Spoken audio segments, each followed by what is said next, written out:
Hello there, gardening friends. I wanted to bring to you a video really quick on 3 mindsets that I want you to have when you're growing from seed. I have taught several hundred cooking and gardening lessons within my region.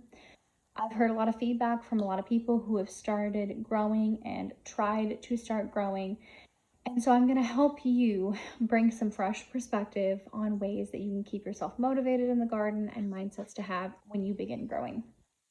The first one is going to be that just because you are growing whatever from seed does not mean that you will necessarily be eating that crop in a few weeks. I have done it before where I've gotten my seeds out. I've gotten super hungry over the thought of having some of my own fresh corn.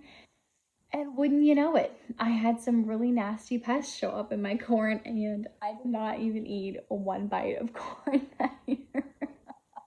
So when you're growing from seed, adjust your expectations. Treat the first round of growing that crop as though you are a scientist performing an experiment. And you are going to sow these seeds, and if the Lord wills, you may eat some of it. If you are lucky, if you are blessed, and if God adds his strength to your efforts, you will be eating whatever crop. But if not, you got a wonderful lesson, and you're going to try again next time. So that mindset has worked a lot better for me than planting something and being so crushed when it doesn't grow. The next mindset is that a lot of people think when they go into growing, they say, I'm going to plant once in spring. That's okay, but there are several actually growing seasons, times that you can plant. You can plant in the spring, you can plant in the summer, you can plant in the winter. Where I live in Louisiana, I can actually plant something every single day of the year, which I know I'm really blessed to live in a climate like that. I think of those blessings all the time when it is 1,000 degrees and I'm battling the bugs, but still, I am blessed nonetheless.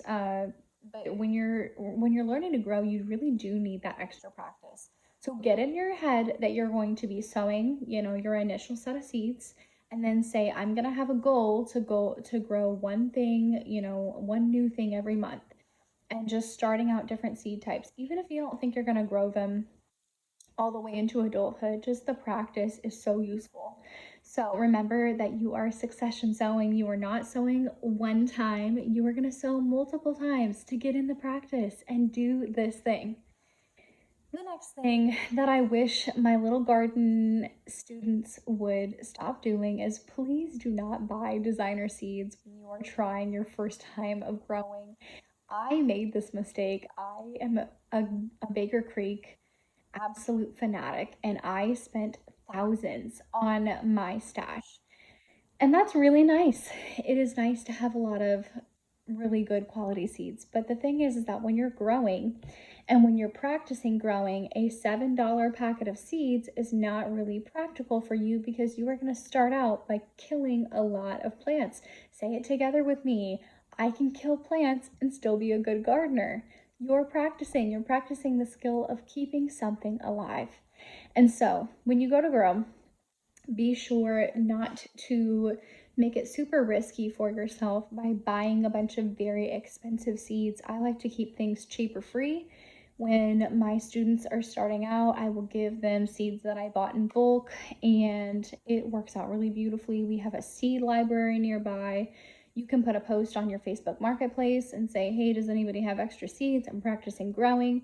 If you're buying organic produce, you can save some seeds from that, be it tomato seeds or watermelon seeds, cantaloupe seeds, things like that. So those are my best mindset tips for getting started growing. If they helped you, let me know in the comments, and have a great day.